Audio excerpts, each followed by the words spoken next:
Hello, everyone, and welcome to Frequently Asked Questions, from accessible design to service animals and everything in between. I'm Erin Metz, a senior accessibility specialist with the Disability Equity Office, joined today by Katrina Johnson, providing ASL interpretation. The University of Michigan is committed to fostering an inclusive environment, ensuring equitable opportunities for all members of our diverse community.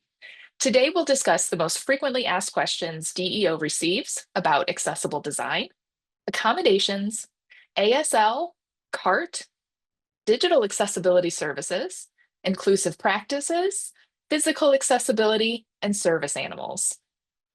Please do, though, keep in mind our time together won't allow for a deep discussion into each of these topics, but we do have other presentations and materials that can expand upon each subject, both on our website and our YouTube channel. Let's get started with accessible design. So the first question that we get, what should be considered in workplace design? Creating an intentionally welcoming environment for all employees means having options and embracing differences in how people work. So we should consider the impact of the sights, sounds, smells, and the feel around the workplace. We can also work to create different types of spaces, like shown in this image, which are separate areas for low stimulation or quiet concentration, alternative areas for collaboration and movement, and recharge areas for privacy and reflection. Providing white noise machines or noise reducing items like headphones or sound absorption panels can also make a huge difference. Though it may never be possible to have an entirely scent-free space, we can certainly avoid strong and unnatural fragrances as much as possible. How can we make hybrid meetings better for virtual team members? We can position cameras so virtual attendees can clearly see the presenter and, when possible, the in-person audience. This is going to help those remote participants feel like they're included. Also, minimize background noise in the physical room to ensure that the audio is clear for virtual participants. Ask each speaker to state their name before they speak, so everyone, especially those joining by phone or using screen readers, can still follow the conversation. Always read questions and comments from the chat out loud, so both in-person and virtual attendees are aware of any discussion. Make sure to repeat questions or comments spoken in the room for the benefit of all virtual participants and for accurate captioning or interpretation. We can also use breakout rooms to allow virtual and in-person attendees to participate equally in small group discussions. We can also incorporate polls to encourage engagement from all participants, regardless of how they're joining. Our next question, what are some of the best ways to accommodate dietary restrictions? We can proactively ask attendees about specific dietary needs or restrictions during the event registration. We can also offer a wide variety of choices, including vegan, vegetarian, gluten-free, and more, just so we're inclusive of different diets. We should clearly label all ingredients and potential allergens on food signage so attendees can make informed choices and avoid harmful exposures. The food label on this screen includes the name of the dish, its ingredients, and the allergens, with an added bonus that it's written in 2 languages.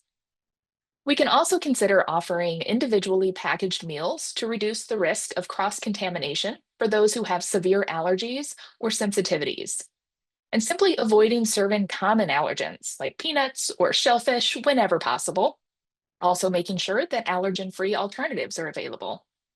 And something that many people don't consider is that we should also provide different types of drink containers, like those with straws, cups with lids, or even bottles, so that we can accommodate various accessibility needs. Another question, what are some best practices or recommendations for sending accessible emails?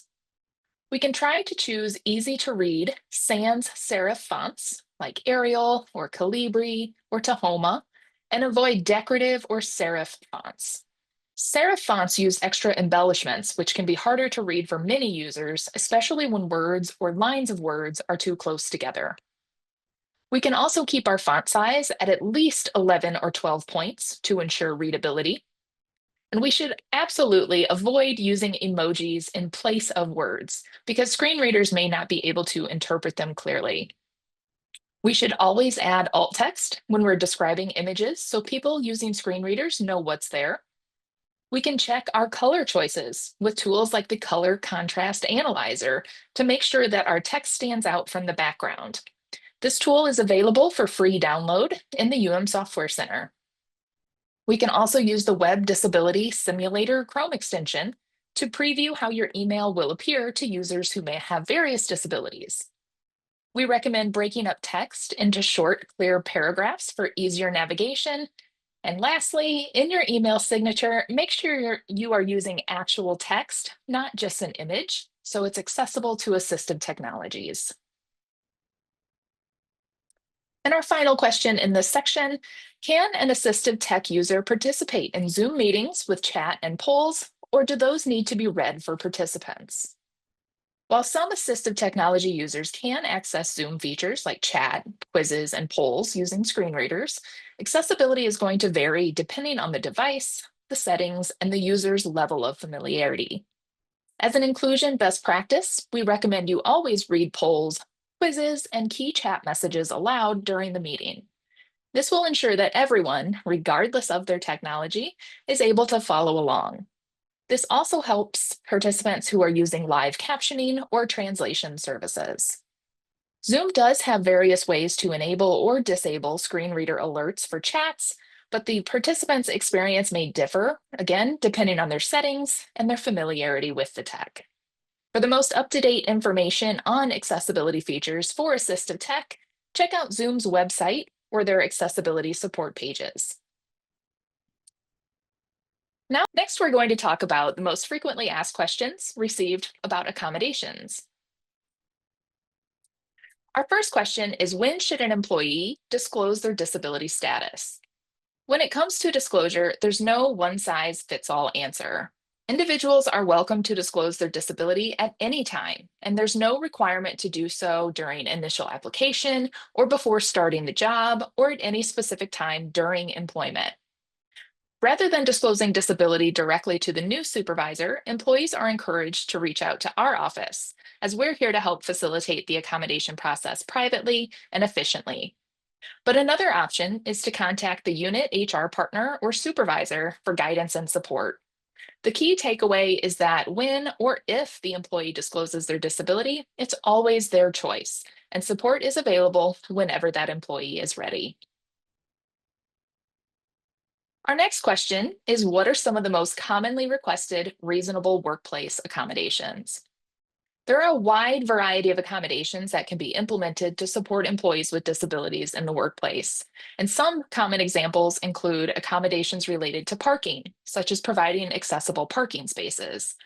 Schedule modifications are also common. This can mean flexible start and end times, modified work hours, or hybrid and remote work arrangements. Changes to the physical work environment are sometimes necessary, like adjusting lighting or providing products to reduce noise. We might also provide or adjust products such as ergonomic chairs, sit to stand desks, or other office equipment. But software accessibility is important too. This includes providing programs like speech to text, screen readers, or other assistive technology. Job coaching may be needed for those who benefit from extra support in learning or adapting to job tasks. Travel accommodations can help ensure employees with disabilities are able to travel for work whenever needed. We may need to modify how information is shared in the workplace, such as providing information verbally, in writing, or using accessible formats. Sometimes providing an aid or a service helps to increase access, like a sign language interpreter or a push cart to carry heavy boxes. And finally, work attire modifications can be made if standard uniforms or dress codes create barriers. It is, though, important to remember that accommodations are individualized and tailored to the person's specific needs and their specific role. Does DEO recommend documenting accommodations, even with very amenable managers?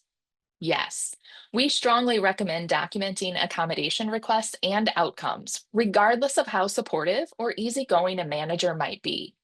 because documentation is helpful not just for clarity, but also for consistency. And this can be as simple as sending an email that confirms the request and what was decided. Documentation protects both the employee and the department and helps ensure that there's a record if questions arise later.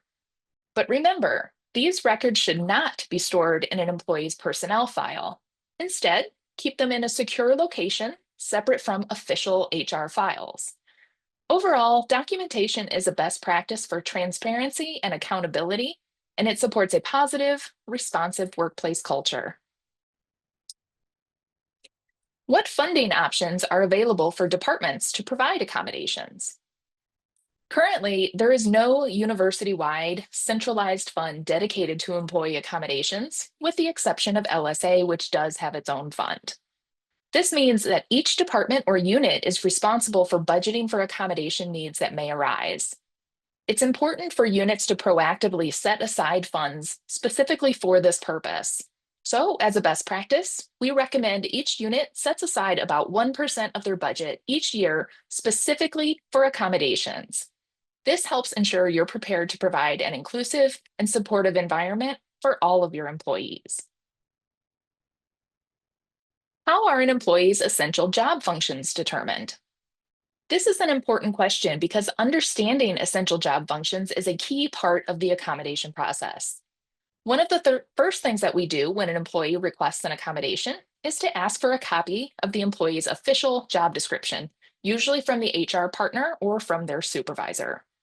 We can then discuss the job duties with both the employee and the employer and compare what's on paper with what the employee is actually doing in their role. This helps us fully understand which tasks are truly essential to the job and how the position fits within the broader goals and responsibilities of the unit. By getting that input from both HR and from the supervisor, we aim to get a full picture so we can make informed decisions about reasonable accommodations. This is why we strongly encourage our HR partners to maintain updated job descriptions for all employees. And our last question in this section, what does it mean when an employee has a limitation of working? The functional limitations discussed during the interactive process relate to activities that can be limited by one's diagnosis. This does not mean that the individual cannot perform these actions, but rather they may be limited by pathology of that condition, exacerbation of symptoms, or inhibited by their workplace environment. This limitation can stem from various factors, including physical or cognitive impairment, illness, or injury. The functional limitation working does not mean that an employee cannot work, but it means that it may be more difficult, strenuous, or require additional energy or resources. And this is where an accommodation can be beneficial and help to offset the limitations of that individual's condition.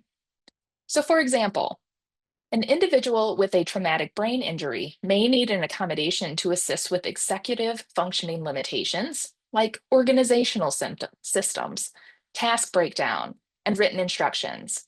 Without these accommodations as an assistive tool in the workplace, that employee's ability to work will be impacted, potentially affecting efficiency or accuracy. And now we'll move on to the most frequently asked questions regarding ASL interpreting services. Is sign language universally understood? As the graphic on this slide shows, a cartoon woman is making the ASL sign for no.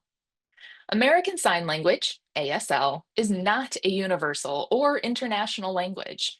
ASL has its own syntax and grammar, which are quite different from English and other sign languages. It's a very distinct and unique language with its own culture and history, and it was developed independently of English. If you're interested in the history of ASL, you can review one of our prior recorded presentations on our YouTube channel. And remember, because ASL does not equal English, if an employee's primary language is ASL, they may require an interpreter as an accommodation for meetings, events, or even other work-related tasks. How many interpreters are needed for an event? Well, it depends. You may see one interpreter or several. However, the number of interpreters required for any event can vary and it's dependent on many factors, such as the format, the timing, or the complexity of that event. So information is gathered and determinations can be made on a case-by-case basis regarding how many interpreters may be needed. How is ASL provided for a hybrid event? If you'd like an ASL interpreter available in person and online, there are two ways this could be set up. So option one, a virtual ASL interpreter can join through Zoom with access to the audio that's happening in person. You'd then provide a live video stream on a screen for the in-person audience to see. Option number two, an in-person ASL interpreter will attend the on-site event and is provided a camera and a setup to a video stream. They're then live streamed via Zoom for the virtual audience. And now we'll talk about CART, communication access, real-time translation, and the most frequently asked questions about it. Is Zoom captioning ADA compliant when it comes to an accommodation request? No. While it is helpful, Zoom's automatic captioning feature is not considered ADA compliant on its own. So while it can improve accessibility for some, it does not meet the accuracy standards required for situations where accommodations are needed. Human-generated captions or CART services are typically required for ADA compliance. So we need to remember Zoom captioning is not the same as CART. How can a remote CART captioner provide captions at an in-person event? So similar to an ASL interpreter, a remote CART captioner will need access to the sound, which can be delivered by creating a Zoom link. Then a laptop is connected to a monitor or a projector and is displaying the captions through a browser using a stream text link that can then be provided by the CART vendor. And our last question in this section, what does the CART fund cover? The CART fund, which is managed by the Disability Equity Office, covers the cost of a CART captioner only. It does not cover any fees related to equipment, technical support, test sessions, mileage or parking, or late cancellation fees. Moving on now to the frequently asked questions regarding the digital accessibility services offered by the Disability Equity Office. How does the Disability Equity Office help units meet accessibility compliance obligations? As you may be aware, there are some big changes coming to our digital accessibility requirements. DEO assists units with understanding the legal requirements and how they apply to IT services and products that are used or created. We also provide guidance on how to assess risk, work with external suppliers, and prioritize items for remediation. Units will also soon have access to a compliance roadmap posted on the Accessibility website, which can be tailored depending on the types of digital assets that are managed. The roadmap is going to point to resources for learning, reviewing and remediating assets, and working digital accessibility into sustainable workflows. On what topics can I request a digital accessibility consult? We primarily consult on just general digital accessibility compliance inquiries, but also on unit strategies to comply with policy and legal obligations, technical product reviews, and procurement of digitally accessible IT products and services. Sometimes we'll refer out to our partners like ITS whenever it's appropriate. What does an accessible product review involve? Product reviews may include assessing vendor documentation or brief technical evaluations of different IT or digital assets. DEO utilizes joint created templates with ITS and may refer partners to ITS for more detailed technical inquiries. DEO also assists with reviewing products through the procurement process and will advise on digital accessibility risks and issues. We'll now move into a broader category of general accessibility and inclusive practice questions. How can managers be proactive and support people without them having to initiate an accommodation request? Managers play a very key role in fostering an inclusive work environment, and there are several ways to proactively support staff without waiting for them to make an accommodation request. First, we can consider making general accessibility updates to our workspace whenever it's possible. These changes benefit pretty much everyone and may even address needs of people that they haven't felt comfortable sharing. Regularly check in with all of your staff, not just those who you think might need support. Ask open-endedly if there's anything that would help them do their job more comfortably or efficiently. And importantly, never assume someone has a disability or requires an accommodation, but create space for these conversations while letting the individual decide if or when to disclose. How should I ask if attendees need accommodations at events? Here we've provided two statements that you can use for any of your events. Option one, we strive to host inclusive, accessible events that enable all individuals to engage fully, and we'll be providing the following services for this event: ASL interpreters, CART, and a nut-free environment. Option two, to request an accommodation or for inquiries about accessibility, please contact, and of course, insert a contact name and their contact information. Conclude with early requests are strongly encouraged to allow sufficient time for your access needs to be met. And you can use either one of these options, whichever works best for you. Should I use person first or identity first language? There are two main ways to talk about disability and identity: person first and identity first. Person first language emphasizes the person before the condition, like person with ADHD or individual with Parkinson's disease. Identity first language puts the identity or the disability first, like some people may prefer. Autistic person, deaf person, for example. Both approaches can be equally appropriate. It often just comes down to the individual or community preference. But for more information, you can consult various resources like the Employer Assistance and Resource Network on Disability Inclusion, EARN, which offers further guidance on this specific topic of language.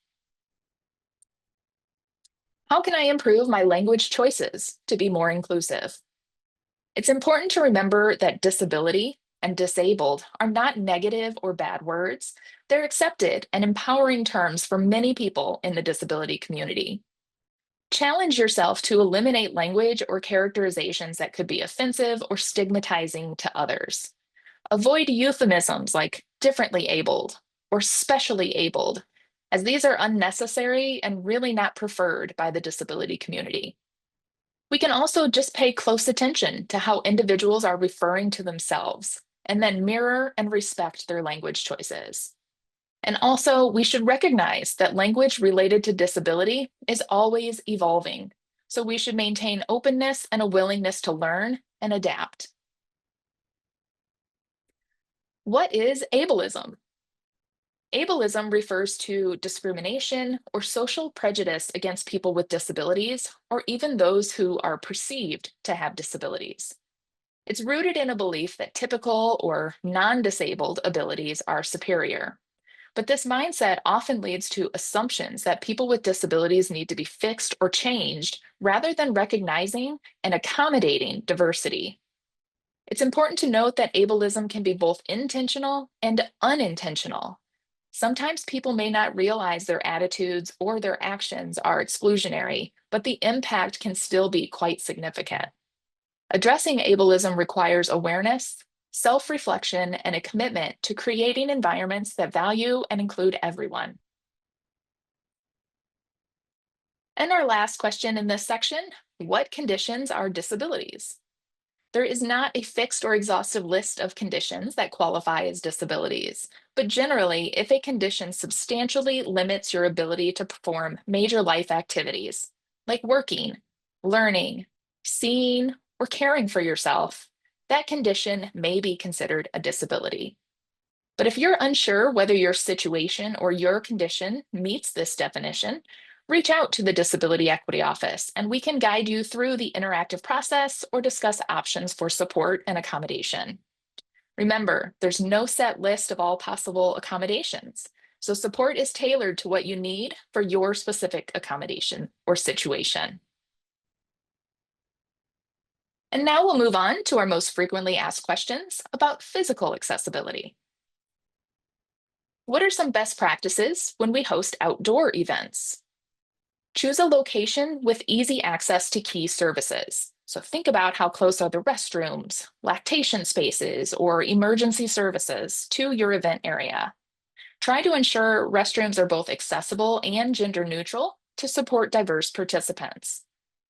Try to ensure there's accessible parking or an accessible bus stop close to your event entrance to support attendees with mobility needs. Check the terrain in advance and make sure paths are flat and accessible. Parking is close, and everyone can navigate to tables, stages, or ramps without a special difficulty. Use flat or stable surfaces under tents, not just grass or gravel, so that we can accommodate wheelchairs or other mobility aids. Always plan for weather changes by providing shade or tents when it's sunny, heating options for when it's cold, and shelter for rain or wind. Also, do your best to stay updated on campus construction and try to avoid sites with ongoing projects to minimize barriers and distractions for attendees. One of my favorite questions, why isn't this building accessible? It can be common that older buildings aren't fully accessible due to a combination of factors, including the age of the building and the specific ADA regulations that were in place at the time of its construction. While the ADA does require accessibility, it doesn't always necessitate bringing older buildings up to current code standards as opposed to new builds. So when an older building undergoes significant alterations or renovations, certain areas must be brought up to current standards, but the extent of those changes really depends on the scope of the renovation project and the specific areas that are being altered. If we receive a request for an update, for example, the installation of a power assisted door opener, we can work then with facilities and operations to determine what options exist for making changes to our campus buildings. So basically, if you come across an inaccessible location, let us know and we'll do what we can to help. How do we adjust if one person's requested accommodation interferes with another person's needs? Sometimes when we address accessibility for one individual, the solution can unintentionally create barriers for another. For example, adding brighter lighting can help someone with low vision, but that same lighting could affect people with light sensitivity or even trigger a migraine. So while these kinds of conflicts can be challenging, it's important to balance the needs or the comfort of everyone and not just focus on a singular request. So this is where the concepts of inclusivity and universal design come in. So unlike accommodation, which often addresses the needs of a specific individual or group, universal design tries to make spaces usable and welcoming for all people, regardless of ability. Some practical examples of solutions for this particular lighting example include installing dimmer switches, light filters, canopies, or covers. Whenever possible, maximize the use of natural lighting in the workspace, but also provide blinds or shades to help filter that light as needed. We can also offer task lighting to individuals, which may be helpful so they can control the amount of lighting in their immediate work area. And now moving on to the most frequently asked questions about the topic the Disability Equity Office receives the most questions on service animals. So what do we need to know about service animals? There are a few important guidelines about them in the workplace and in public spaces.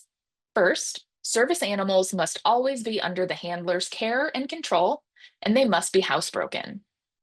It's important to remember allergies or even a fear of dogs are not reasons to deny access to a service animal. The rights of both individuals are protected.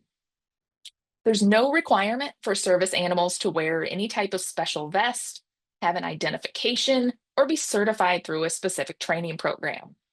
Now, you may see service animals without any distinctive markings, but many handlers do choose to utilize various harnesses or vests. In public areas, service animals generally have the right to be present. However, in private spaces like offices and most of our workspaces, an employee does need to request a reasonable accommodation if they want to bring their service animal with them to work. But if you have further questions about service animals, we recommend you reach out to your HR partner or to the Disability Equity Office for guidance. What does a service animal do? Service animals can be specially trained dogs of any breed, like the Chihuahua pictured here, or the French Bulldog on the previous slide. In some cases, miniature horses can also be used as service animals. Remember, these animals are not pets. They're specifically trained to perform specific tasks or work that assists a person with a disability. And service animals can support a very wide range of disabilities, including psychiatric and chronic medical conditions that may not be immediately apparent. So, some examples of what service animals can do: providing deep pressure therapy to help manage PTSD or anxiety, detecting high or low blood sugar for individuals with diabetes, opening doors or retrieving medication, or offering wayfinding assistance for people with low vision or blindness. The tasks the dog performs are tailored to the individual's needs and can be both physical and psychological in nature. What questions can I ask about service animals? When you encounter a service animal in a public or private space, you're only permitted to ask two questions. The first, is this service animal required because of a disability? And the second, what task or service is this animal trained to perform? So these are the only two questions you're able to ask. And you cannot ask about the person's specific disability, ask for any type of documentation or certification, or request that the animal demonstrate or display its task. How do you address concerns if someone has an allergy or a fear of dogs? First, we would need to take all the concerns seriously. Both allergies and a fear of dogs are valid and can significantly impact someone's experience or safety. If a service animal is present, remember that they are protected under the ADA and the handler has a right to have them in most public spaces. You can proactively communicate about the possible presence of animals in event spaces or workplaces so that people can plan accordingly. You can arrange seating or workspace accommodations to provide distance between the animal and the individual with the allergy or fear. This could mean assigning separate areas, adjusting seating charts, or seating the animal and handler in a designated space. You can work to improve ventilation and maintain clean spaces to help minimize allergens. And also encourage open, respectful conversations without disclosing medical details to find reasonable solutions that address everyone's needs. So thank you all so much for joining us today. We hope you found this information helpful, but you're always welcome to contact the Disability Equity Office with any further questions you may have.